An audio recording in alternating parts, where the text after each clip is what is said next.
എഫെസ്യരുടെ ലേഖനം 3-ാം അധ്യായം അതിന്റെ 20-ാം വാക്യം വലിയൊരു മർമ്മം അടങ്ങിയിരിക്കുന്ന ഒരു വാക്യമാണ്. അവിടെ നമ്മൾ എങ്ങനെയാണ് വായിക്കുന്നത്? എന്നാൽ നാം ചോദിക്കുന്നതിലും നനയ്ക്കുന്നതിലും അത്യന്തം പരമായി ചെയ്യുവാൻ.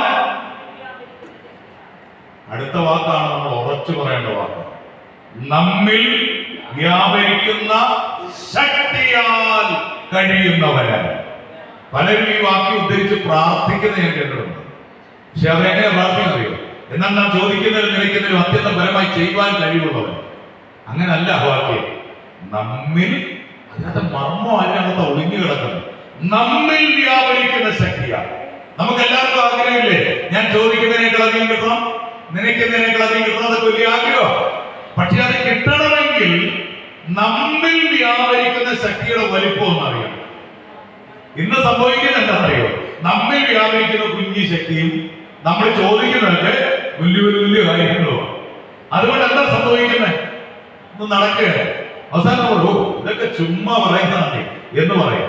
അത് നമ്മൾ ചെയ്യേണ്ട ഒരു കാര്യമാണ്. അതാണ് വളരെ വ്യക്തമായിട്ട് പ്രിയ ബാബു പാസ്റ്റർ പറഞ്ഞത്.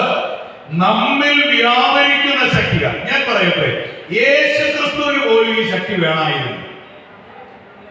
നമുക്കിത് എത്ര വേണ്ടി വരും അല്ലേ? യേശു എന്തിനാ ഉപവസിച്ചെന്നറിയാമോ? പരിശുദ്ധാത്മാവിന് വേണ്ടിയൊന്നുമല്ല യേശു ഉപവസിച്ചേ. പരിശുദ്ധാത്മാവിനെ യേശുവിന് കിട്ടിയത് എപ്പോഴാണ്? സ്നാനമേറ്റപ്പോൾ അല്ലേ? സ്നാനമേറ്റ് വെള്ളത്തിൽ കയറിയപ്പോൾ യേശുവിന് പരിശുദ്ധാത്മാവാണ്. പക്ഷെ വീണ്ടും യേശു നേരെ എങ്ങോട്ട് പോവുക? ഉപവസിക്കാൻ മരുഭൂമിയിലേക്ക് പോയി. എന്തിനാ യേശു ഉപവസിച്ചതറിയോ? ലൂക്കോസ് 4:14 എഴുതി വെച്ചിട്ടുണ്ട് എന്തിനാ യേശു ഉപവസിച്ചതെന്ന്. അവിടെ നമ്മൾ എങ്ങനെയാ വായിക്കുന്നത്? 40-ാമത്തെ ദിവസം യേശു ഉപവാസം കഴിഞ്ഞ് ഇറങ്ങി വരുന്ന ഒരു സീൻ അവിടെ എഴുതി വെച്ചിരിക്കുകയാണ്. 40-ാം ദിവസം ഉപവാസം കഴിഞ്ഞ് വരിക. യേശു ആത്മാവിന്റെ ശക്തിയോടെ ഗലീലയിലേക്ക് മടങ്ങി. കണ്ടോ? യേശുവിന്റെ ഉപവാസത്തിന്റെ വിഷയവും ഉപവാസത്താൽ യേശു പ്രാപിച്ചതും എന്തായിരുന്നു നാം എഴുതിയിരിക്കുന്നത്? യേശു ആത്മാവിന്റെ ശക്തിയോടെ ഗലീലി. അപ്പൊ യേശുവിന് രണ്ടുവിധ അഭിഷേകം ഉണ്ടായിരുന്നു. അത് തെളിയിക്കല്ലേ? രണ്ടുവിധ അഭിഷേകം. ഒന്ന് പരിശുദ്ധാത്മാവിനുള്ള അഭിഷേകം, മറ്റൊന്ന് ശക്തിയാലുള്ള അഭിഷേകം. ഈ ശക്തിയാലുള്ള അഭിഷേകവുമായിട്ട് യേശു നേരെ പോയത് എങ്ങോട്ടായിരുന്നു? ഗലീലയിലേക്ക് പോയി. ഗലീല എന്ന് പറയുന്ന സ്ഥലം എന്താണ്? എന്തിനാ പരിശുദ്ധാത്മ ഇതൊക്കെ വ്യക്തമായിട്ട് എഴുതി വെച്ചിരിക്കുക? എങ്ങോട്ടേലും പോയെന്ന് എഴുതിയാൽ ഗലീലയ്ക്ക് പോയെന്ന് എന്തിനാ എഴുതി വെച്ചിരിക്കുക? യേശുവിനെ അക്സെപ്റ്റ് ചെയ്യാത്ത, അംഗീകരിക്കാത്ത വലിയൊരു കൂട്ടമുള്ള സ്ഥലമാണ് ഗലീല. കാരണം അവൻ ഗലീലക്കാരൻ. അവന്റെ സ്വന്തം നാട് അവനെ അക്സെപ്റ്റ് ചെയ്യുന്നില്ല. എന്നാൽ ആത്മാവിന്റെ ശക്തിയോടെ യേശു പോയ സ്ഥലം എവിടെയാണ്? ഗലീല. വലിയൊരു മർമ്മം അതിനകത്ത് കേട്ടോ. നിന്നെ അക്സെപ്റ്റ് ചെയ്യാത്ത, അംഗീകരിക്കാത്ത, മാറ്റി നിർത്തുന്ന, ഒഴിവാക്കിയ അതേ സ്ഥലത്തേക്ക് നിന്നെ അയക്കുന്ന ശക്തിയാണ് ഈ ശക്തി. യേശു ആത്മാവിന്റെ ശക്തിയോടെ ഗലീലയ്ക്ക് മടങ്ങി. അപ്പൊ യേശുവിന്റെ ഉപവാസത്തിന്റെ മറുപടിയായിരുന്നു താൻ പ്രാപിച്ച ശക്തി. ഇതേ ശക്തിയാണ് രക്തസ്രാവക്കാരി സ്ത്രീ വന്ന് യേശുവിന്റെ വസ്ത്രത്തിന്റെ തൊങ്ങൽ തൊട്ടപ്പോ വ്യാപരിച്ചിറങ്ങിയ ശക്തി. എവിടുന്നാ പ്രാപിച്ച? 40 ദിവസം വില കൊടുത്ത് പ്രാപിച്ച ശക്തി ഇപ്പൊ എന്ത് ചെയ്യുകയാണ്? തന്റെ വസ്ത്രത്തിന്റെ വിളുമ്പിലേക്ക്. നോക്കണേ, സ്തോത്രം. നമ്മൾ വായിക്കുന്നുണ്ട്, അഹറോന്റെ തലമേൽ വീണ അഭിഷേക തൈലം അവന്റെ താടിമേൽ വ്യാപരിച്ചൊഴുകിയെന്നാണ്. അങ്ങനെയെങ്കിൽ യേശുവിന്റെ മേലുണ്ടായിരുന്ന ശക്തി അവന്റെ വസ്ത്രത്തിന്റെ വിളുമ്പിലേക്ക് വ്യാപരിച്ചു.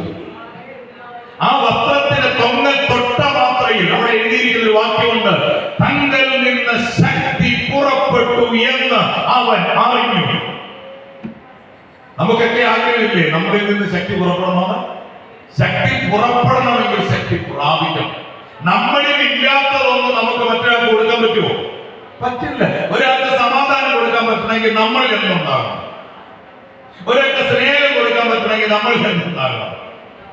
ഇതൊന്നും ഇല്ലാതെ നമുക്ക് ഒരിക്കലും എത്തിയാൻ പറ്റത്തില്ല.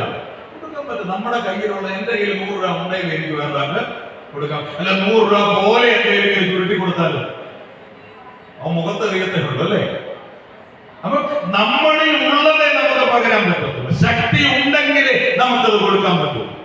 അപ്പൊ യേശുവിനുള്ള 2 വിധ അഭിഷേകമുണ്ട്. ഒന്ന് പരിശുദ്ധാത്മാവിനുള്ള അഭിഷേകം, 2 ശക്തിയാലുള്ള അഭിഷേകം. അപ്പോസ്തലപ്രവൃത്തിയുടെ പുസ്തകം നടത്തിയ 10-ാം അധ്യായം അതിന് 38-ാം വാക്യം വായിച്ചേ. അപ്പോസ്തലപ്രവൃത്തി 10:38 പെട്ടെന്ന് വായിച്ചേ. ഇത് ഈ സംഭവം നമുക്കറിയാം. കൊർന്നല്യോസിന്റെ വീട്ടിൽ പോയിരുന്നിട്ട് പത്രോസ് പ്രസംഗിക്കുന്ന ഒരു പ്രസംഗമായിരുന്നു. ഇതിന് ചരിത്ര പശ്ചാത്തലമൊന്നും വിശദമായിട്ട് ഞാൻ പറയുന്നില്ല. പത്രോസ് ഒരു ദർശനം കാണുന്നു അല്ലേ? 4 കോണം കെട്ടിയിറക്കിയ ഒരു ദുപ്പട്ടി കാണുന്നു. എന്നിട്ട് പറയുന്നു പത്രോസ് നീ എഴുന്നേറ്റ് അകത്ത് ഭക്ഷിക്കുക എന്ന് പറയുന്നു. അങ്ങനെ പത്രോസിലേക്ക് ഒരു വെളിപ്പാട് ദൈവം പകരുകയായിരുന്നു. അതായത് യഹൂദന്മാർക്ക് മാത്രമല്ല ജാതികൾക്ക് രക്ഷയുണ്ട് എന്ന് ദൈവം ഒരു വെളിപ്പാടിലൂടെ പത്രോസിനെ കാണിച്ചു കൊടുക്കുകയാണ്. എന്നിട്ടാണ് തോൽക്കൊല്ലന്റെ വീട്ടിലേക്ക് പോകുന്നു, കൊർന്നല്യോസിന്റെ വീട്ടിലേക്ക് പോകുന്നു. ഈ സംഭവങ്ങളെല്ലാം അവിടെയാണ് നമ്മൾ വായിക്കുന്നത്. ഇങ്ങനെ അവിടെ പോയിട്ട് താൻ പ്രസംഗിക്കുമ്പോൾ പറയുന്ന ഒരു കാര്യമാണ്. അതായത് യേശുവിനെ അറിയത്തില്ലാത്ത ആളുകളാണ്. അവരുടെ മുമ്പിൽ പോയി താൻ പ്രസന്റ് ചെയ്യുക യേശുവിനെ. അപ്പം അവരുടെ വിചാരം യേശുവിന്റെ അത്ഭുതങ്ങളെ കുറിച്ചൊക്കെ അവർ കേട്ടിട്ടുണ്ട്. അപ്പൊ പത്രോസ് അവരോട് പറഞ്ഞു മനസ്സിലാക്കുക, യേശുവിന്റെ ഒരു മജീഷിനെ പോലെ അന്തരീക്ഷത്തിൽ കൈ ചുഴറ്റി ഏതെങ്കിലും ഒരു വ്യക്തിയുടെ തലയിൽ കൈവച്ചപ്പോൾ കുഷ്ഠം മാറിയതല്ല. അതിന്റെ പിന്നിൽ കർത്താവ് കൊടുത്ത ഒരു വിലയുണ്ട്. ആ വില എന്താണെന്നാണ് അദ്ദേഹം ഈ 38-ാം വാക്യത്തിൽ അദ്ദേഹം പറയുന്നത്. പിതാവായ ദൈവം നസ്രയനായ യേശുവിനെ പരിശുദ്ധാത്മാവിനാലും ശക്തിയാലും, അങ്ങനെ വാക്യത്തെ അവിടെ പരിശുദ്ധാത്മാവിനാലും ശക്തിയാലും അഭിഷേകം ചെയ്തതും. ആ വാക്യം നിങ്ങൾ ശ്രദ്ധിച്ചോ? 2 വിധത്തിലുള്ള അഭിഷേകം യേശുവിന്റെ മേലുണ്ടായി. ഒന്ന് പരിശുദ്ധാത്മാവിനാലുള്ള അഭിഷേകം, 2 ശക്തിയാലുള്ള അഭിഷേകം.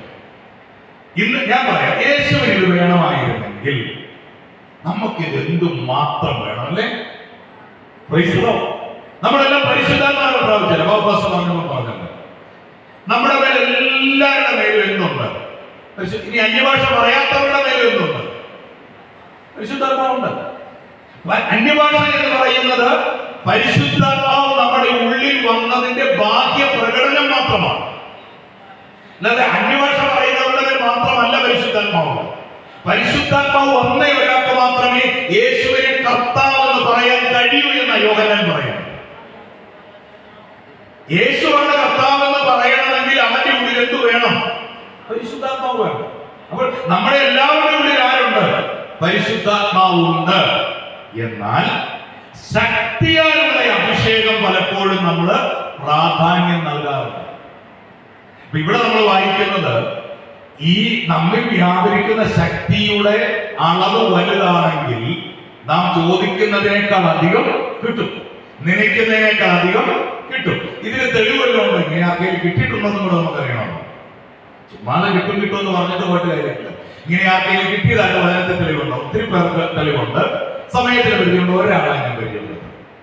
അതാരാണെന്ന് നിങ്ങൾ പറയണം. ഞാൻ അദ്ദേഹത്തിന്റെ ഔട്ട്ലൈൻ നിൽക്കുന്നു പറയാം. അതായത് ഒരു മനുഷ്യൻ ദൈവത്തിന് വേണ്ടി വളരെ ശക്തിയോടെ നിന്ന മനുഷ്യൻ, പക്ഷേ കേവലം ഒരു സ്ത്രീയുടെ വാക്ക് കേട്ട് മനസ്സിലായി തുടങ്ങി അല്ലെ? പേടിച്ച് വിറച്ച്, കുറച്ചുകൂടെ മനസ്സിലായി, ചൂരച്ചെടിയുടെ തണലിൽ പൂർണ്ണമായി മനസ്സിലായി. ആരാ? നമുക്കെല്ലാവർക്കും അറിയാം.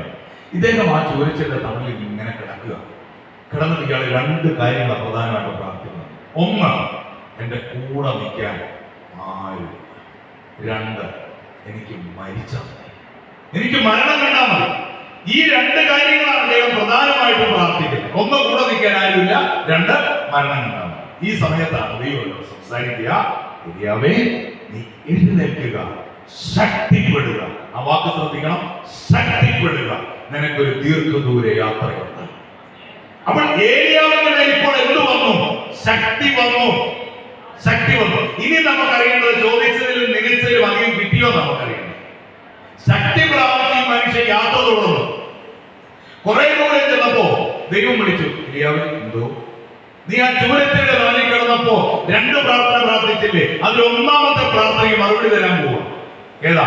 കൂടെ നിൽക്കാൻ ആളില്ലെന്നല്ലേ പരാതി. കൂടെ നിൽക്കാൻ ഒരാളെ തരാൻ പോവാ, കൂടെ നിൽക്കാൻ ഒരാളെ കൊടുക്കും. പുള്ളിയുടെ പേരെന്തായിരുന്നു? എലീശ. ഏലിയാവ് എവിടെ പോയാലും എലീശ പുറകെ വരും. ഒരു സ്ഥലത്ത് തന്നെ ഉള്ളത്.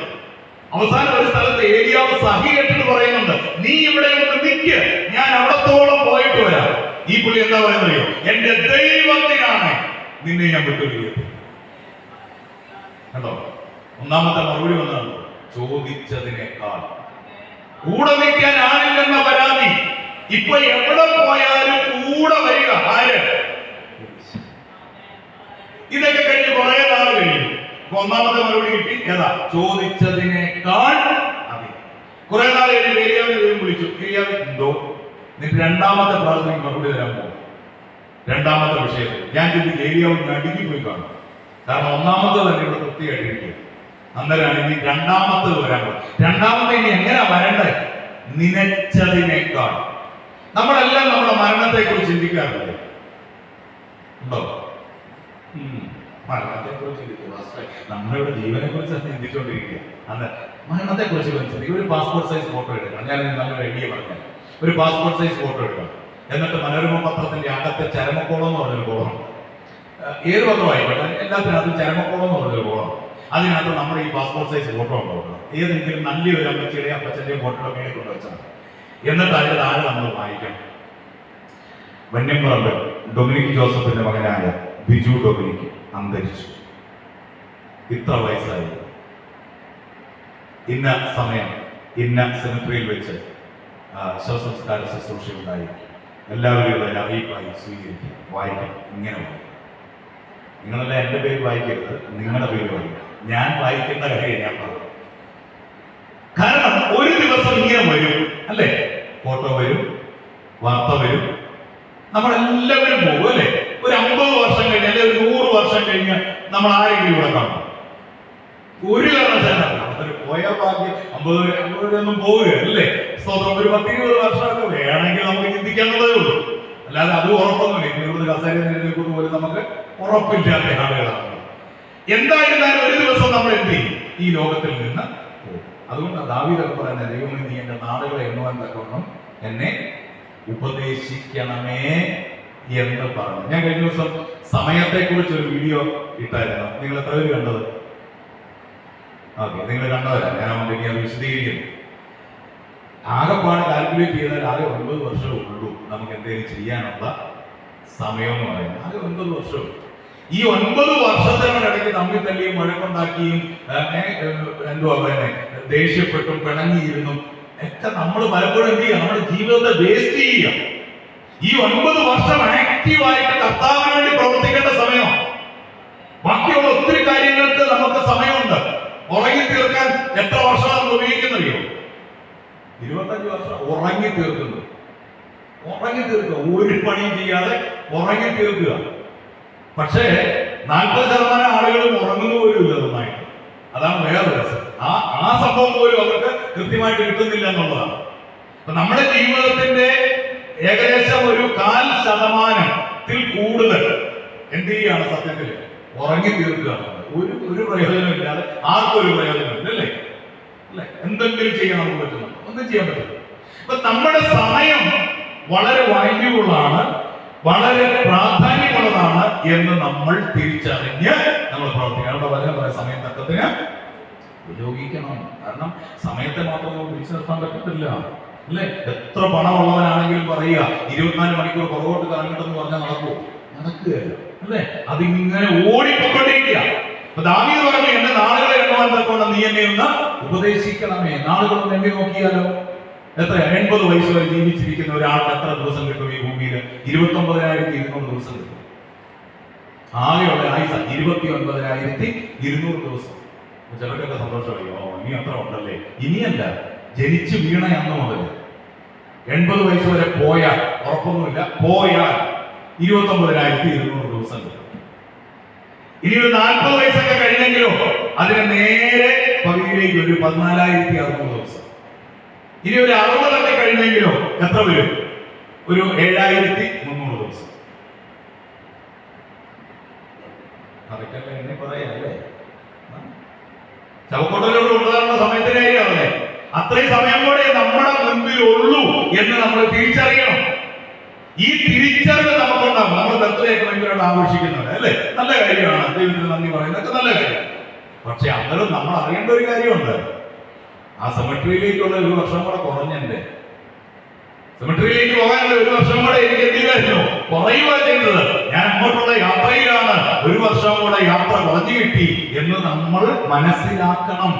അപ്പൊ നമ്മുടെ സമയം വളരെ വിലപ്പെട്ടതാണ് എന്ന് നമ്മൾ തിരിച്ചു. അപ്പൊ നമ്മുടെ മരണത്തെ കുറിച്ച് നമുക്ക് ഐഡിയ ഉണ്ട്, നമുക്കൊരു ധാരണയുണ്ട്. നമ്മൾ മരിക്കും, ഇന്ത്യയിലെ പാസ്റ്റർമാർ വരും, ഇന്ത്യയിലെ വിശ്വാസികൾ വരും, ചർച്ചകളുള്ള എല്ലാവരും വരും, എല്ലാവരും അനുശോചനം പറയും അല്ലെ. എന്റെ ജീവിതത്തിൽ അന്ന് വരെ ഞാൻ ചെയ്യാത്ത കാര്യങ്ങളെ കുറിച്ച് വരെ പുകഴ്ത്തി പറയും അല്ലെ. ഇങ്ങനെ ഒത്തിരി കാര്യങ്ങളൊക്കെ നടക്കും. എനിക്കറിയാവുന്ന ഒരു ദിവസമുണ്ട് കേരളത്തിൽ വളരെ ശക്തനായിട്ട് ദൈവത്തെ ഉപയോഗിക്കപ്പെട്ട ഒരു മനുഷ്യൻ. അദ്ദേഹം മരിക്കുന്നതിന് മുമ്പ് അദ്ദേഹം പോകുന്ന സ്റ്റേജുകളിലെല്ലാം പറയുമായിരുന്നു, ഞാൻ മരിച്ചു കഴിഞ്ഞാൽ അനുശോചന സമ്മേളനം എന്ന് പറഞ്ഞൊരു സാധനം കൂടിയേക്കരുത്. ഞാൻ മരിച്ചു കഴിഞ്ഞാൽ ഒരു മനുഷ്യനും എന്താ പറയുന്നത് പ്രസംഗിക്കാനുള്ള സമയം കൊടുക്കരുത്, ഒരു മനുഷ്യനും ആദരാഞ്ജലി പറയാനുള്ള സമയം കൊടുക്കരുത്. കാരണം ഞാൻ ജീവിച്ചിരിക്കുന്നപ്പോ എന്നെ കുറിച്ച് നല്ലത് പറയാത്തവൻ ഞാൻ ചത്ത് കഴിയുമ്പോൾ എന്നെ കുറിച്ച് നല്ലത് പറയാൻ ഒരുത്തനും വരണം. എന്നിട്ട് അദ്ദേഹം എന്തെന്നറിയോ, അദ്ദേഹം മരണത്തിന്റെ ആ ദിവസം, മരിക്കുന്ന ദിവസം പ്ലേ ചെയ്യേണ്ട ഒരു മെസ്സേജ് പുള്ളി നേരത്തെ റെക്കോർഡ് ചെയ്ത് വെച്ചു. എന്നിട്ട് പറഞ്ഞു, ഒരു 3 മണിക്കൂറത്തെ മെസ്സേജ് ഈ സാധനം കിട്ടാൻ പറഞ്ഞു. ആർക്ക് സമയം കൊടുക്കേണ്ട, പാട്ടും വേണ്ട, പ്രസംഗവും വേണ്ട, പ്രാർത്ഥനയും വേണ്ട, ഒരു പരിപാടിയും വേണ്ട, ഇതങ്ങ് പ്ലേ ചെയ്താണ്. നല്ല ഒന്നാമത്തെ ഒരു പ്രത്യാശയുടെ മെസ്സേജ്, 3 മണിക്കൂർ നീണ്ടു നിൽക്കുന്ന ഒരു മെസ്സേജ് പുള്ളി റെക്കോർഡ് ചെയ്ത് വെച്ചിട്ടാണ്. എനിക്ക് മാത്രമേ ഉള്ളൂ, ആർക്കും പ്രസംഗിക്കാൻ സമയം കൊടുത്തില്ല, അനുശോചനം പറയാൻ സമയം കൊടുത്തില്ല. അദ്ദേഹം പറഞ്ഞു, ഇതൊക്കെ വെറുതെയാണ്, വെറുതെയാണ്, ആരെയൊക്കെയോ കേൾപ്പിക്കാൻ വേണ്ടിയാ. ചത്തുപോയ ഞാനിതൊന്നും കേൾക്കുന്നില്ല. ഞാൻ ജീവനോടിരിക്കുമ്പോൾ നിങ്ങൾക്ക് എന്തെങ്കിലും പറയാനുണ്ടെങ്കിൽ നല്ല ചെയ്താൽ നല്ല, അത് നല്ലതായിരുന്നു, അത് നല്ല കാര്യമായിരുന്നു പറ. ഇത് മനുഷ്യൻ, കേരളക്കാരുടെ ഏറ്റവും വലിയ പ്രത്യേകത, മനുഷ്യന്റെ എന്നുള്ളത് കേരളക്കാരുടെ പ്രത്യേകത നല്ലത് പറയുക, നല്ലത് പറയത്തില്ല. നല്ലൊരു കറി ഉണ്ടാക്കി ഭാര്യ കൊണ്ടുവന്നാൽ ഇത് നല്ലതാണെന്ന് പറയാൻ നമുക്ക് എന്തോ കുറച്ചില്ല, നമ്മൾ പറയത്തില്ല. നമ്മൾ പറയാം, ഇച്ചിരൂടെയൊക്കെ നന്നാക്കായിരുന്നു, പൊടിക്ക് ഉപ്പ് കുറവാണ്, പൊടി വരെ അന്വേഷിച്ച് നടക്കുക, പൊടിക്ക് ഉപ്പ് കുറവാണ്, പൊടിക്ക് പുളി കൂടുതലാണ് അല്ലെ. ഇതൊക്കെ പറയാതെ ഒരു നല്ല വാക്ക് പറ. ഒരു മീൻകറി ഉണ്ടാക്കണമെങ്കിൽ അതിന് പിന്നിൽ എത്ര മണിക്കൂർ കഷ്ടപ്പെടണം, അല്ലെങ്കിൽ എന്തുമാത്രം കാര്യങ്ങൾ അതിന് പിന്നിൽ ചെയ്യാനുണ്ട്. ഇതെല്ലാം ചെയ്തല്ലേ ഇത് ഉണ്ടാക്കിക്കൊണ്ട് വെച്ചിരിക്കുന്നത്. ആർക്ക് വേണ്ടി? നമുക്ക് വേണ്ടി. ഒരു നല്ല വാക്ക് പറ. കൊള്ളായി, ഇന്നത്തെ കാര്യം കൊള്ളാം കേട്ടോ, ഇന്ന് ഉണ്ടാക്കിയ ആ മീൻകറി നന്നായിട്ടുണ്ട്, നല്ലത് എന്ന് പറയാൻ നമ്മൾ തയ്യാറാണ്. അതുപോലെ തന്നെ ഭാര്യമാര് ഭർത്താക്കന്മാരെ നോക്കി അവര് ചെയ്യുന്ന നല്ലൊരു കാര്യത്തെ നോക്കി നല്ലതെന്ന് പറയാൻ മടിയാണ്. മൂക്കി പഞ്ഞിയും വെച്ച് താടിക്ക് കെട്ടി കിടക്കുന്ന സമയത്ത് അയ്യോ എന്നെ എല്ലാം പോയേ എന്ന് പറഞ്ഞുകൊണ്ട് ലാഭിച്ചു. അന്നേരം ഒരു പൂവായിട്ട് നെഞ്ചത്തോട്ട് നോക്കാനായിട്ട്. ഇത് ജീവിച്ചിരുന്ന സമയത്ത് ആ പൂ കൊടുത്തിരുന്നെങ്കിൽ അയാൾ 1 വർഷം കൂടെ ചിലപ്പോൾ ജീവിച്ചിരുന്നത്. എന്നെ സ്നേഹിക്കാൻ ഒരാളെങ്കിലും ഉണ്ടല്ലോ എന്നോർത്ത് 1 വർഷം കൂടെ ജീവിച്ചിരുന്നു. ഇത് ചത്ത കഴിയുമ്പോൾ വലിയ പുഷ്പയന്ത്രവും വെച്ച് നെഞ്ചത്ത് കൊണ്ട് വെച്ചിട്ട് യാതൊരു കാര്യമില്ല. ജീവിച്ചിരിക്കുമ്പോൾ നല്ലത് പറയേണ്ട സമയത്ത് പറയേണ്ടതുപോലെ അത് പറയണം. ഒരു വ്യക്തി നല്ല കാര്യം ചെയ്തു, ഒരു കൊച്ചു കുഞ്ഞായിക്കോട്ടെ, ഒരു നല്ല കാര്യം ചെയ്തു, അവനോട് പറ, മോനെ മോളെ അത് നന്നായിരുന്നു, എടി ഭാര്യയെ അത് നന്നായിരുന്നു, ഭർത്താവെ അത് നന്നായിരുന്നു. അത് സ്നേഹത്തോടെയുള്ള പറയാൻ നമ്മൾ തയ്യാറാകണം. ഓക്കെ, വിഷയത്തിലേക്ക് വരാം. ഇങ്ങനെ നമ്മുടെ മരണത്തെ കുറിച്ച് നമുക്കൊരു ചിന്തയുണ്ട്. അപ്പൊ ഞാൻ വിശ്വസിക്കുന്നു ഏലിയാവിനൊരു ചിന്തയുണ്ട് തന്റെ മരണത്തെ കുറിച്ച്. ഇവിടുത്തെ പ്രവാചക ശിഷ്യന്മാരെല്ലാം കൂടെ വരും, പ്രധാന പ്രവാചകന്മാരൊക്കെ ആ ശുശ്രൂഷയിൽ പങ്കാളികളാകും. എന്റെ ശവസംസ്കാര ദിവസങ്ങളിൽ എല്ലാവരും വരും. ഇങ്ങനെ ഒരു കാഴ്ചപ്പാട് ഒരു പക്ഷേ അദ്ദേഹത്തിനുണ്ടാകും. പക്ഷെ രണ്ടാമത്തെ മറുപടി എങ്ങനെയാ വരണ്ടേ? ഒന്നാമത്തെ വന്ന് ചോദിച്ചതിനേക്കാൾ അധികമാണ്, രണ്ടാമത്തത് നനച്ചതിനേക്കാൾ അധികം വരണ്ടേ. അപ്പൊ ദൈവം പറഞ്ഞു, ഏലിയാവിൽ നിന്റെ രണ്ടാമത്തെ പ്രാർത്ഥനയിൽ മറുപടി വരാൻ പോവാ. നിന്റെ മരണത്തെ കുറിച്ച് എനിക്ക് ഒരു ഏകദേശ ധാരണയുണ്ടല്ലോ, എന്നാൽ നീ ചിന്തിക്കുക പോലും ചെയ്യാത്ത ഒരു കാര്യം ഞാൻ ഇവിടെ ചെയ്യാൻ പോകുക. അഗ്നിമയമായ രഥങ്ങളും കുതിരകളും ഇറങ്ങി വന്ന് നിന്നെ എടുത്തുകൊണ്ട് പോകുക, നീ മരണം കാണുന്നില്ല. ഇത് ഏലിയാവ് തന്റെ സ്വപ്നത്തിൽ പോലും ചിന്തിക്കാത്ത കാര്യം. അതിനെ മറക്കണ്ട. എഫീസർ 3:20 നാം ചോദിക്കുന്നതിലും നനയ്ക്കുന്നതിലും അത്യന്തം പരമായി ചെയ്യുവാൻ നമ്മിൽ വ്യാപരിക്കുന്ന ശക്തിയാണ്. ഈ ശക്തിക്ക് വേണ്ടി നമ്മൾ വില കൊടുക്കണം. ഈ ശക്തി അധികമായിട്ട് നമ്മൾ പ്രാപിച്ചെടുക്കണം. ഏതൊക്കെ സമയങ്ങൾ നമുക്ക് കിട്ടുമോ ആ സമയത്തൊക്കെ പറയണം, കർത്താവേ ഈ ശക്തി എന്റെ മേലുള്ള പകരണം.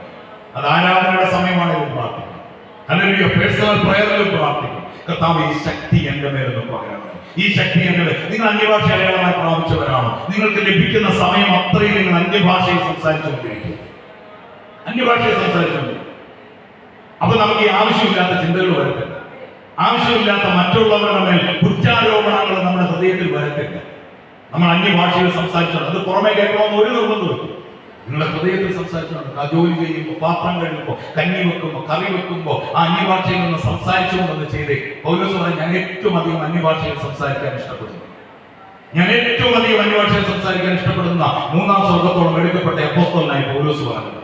അങ്ങനെ ഞാൻ പറയട്ടെ, ആത്മാവിലുള്ള ഒരു ജീവിതം നമ്മൾ നയിക്കുക. നിശ്ചയമായും പ്രിയരെ, നമ്മൾ പോലും അറിയാതെ നമ്മൾ മാറും. കാരണം അന്യഭാഷയിൽ നമ്മൾ സംസാരിച്ചു നടക്കുമ്പോൾ പരിശുദ്ധാത്മാവിന് നമ്മൾ ഫ്രീഡം കൊടുക്കുക, പരിശുദ്ധാത്മാവിന് നമ്മൾ അവസരം കൊടുക്കുക. അപ്പോൾ എന്താ സംഭവിക്കുന്നത്? നമ്മുടെ ജീവിതത്തെ തന്നെ പരിശുദ്ധാത്മാവ് മാറ്റിക്കളയും. നമ്മുടെ സ്വഭാവത്തെ മാറ്റും, നമ്മുടെ ചിന്തകളെ മാറ്റും, നമ്മുടെ സംസാരങ്ങൾ മാറ്റും. നമ്മൾ നല്ലൊരു ദൈവ പൈതലായി മാറും. അതുകൊണ്ട് ആത്മശക്തിയെ വർദ്ധിപ്പിക്കാൻ നമ്മൾ തയ്യാറാണ്. ഞാൻ അവസാനിപ്പിക്കാൻ പോവുകയാണ്. സ്തോത്രം. പരിശുദ്ധാത്മാവിന്റെ ശക്തിയാൽ ജീവിക്കുക എന്നുള്ളതാണ് ഈ ഭൂമിയിലെ ഏറ്റവും ഭാഗ്യകരമായ വസ്തു.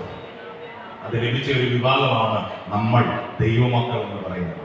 ക്രിസ്ത്യാനികൾ എന്ന പേരിൽ ഒരുപാട് ആളുകളുണ്ട്, അല്ലേ? ഒരുപാട് വിഭാഗങ്ങളുണ്ട്. അവർക്കൊന്നും അറിയാതെ പോയതൊന്ന് കർത്താവ് നമുക്ക് തന്നു. അത് പരിശുദ്ധാത്മാവിന്റെ ശക്തിയാണ്. ആ പരിശുദ്ധാത്മാവിന്റെ നിറവിൽ, ആ പരിശുദ്ധാത്മാവിന്റെ അഭിഷേകത്തിൽ നമുക്ക് ജീവിക്കാൻ കർത്താവ് നമ്മളെ സഹായിക്കട്ടെ. ഒരു നിമിഷമുള്ള വാക്യമായി കണ്ണുകളെല്ലാം ദൈവസന്നിധിയിൽ അടച്ചു.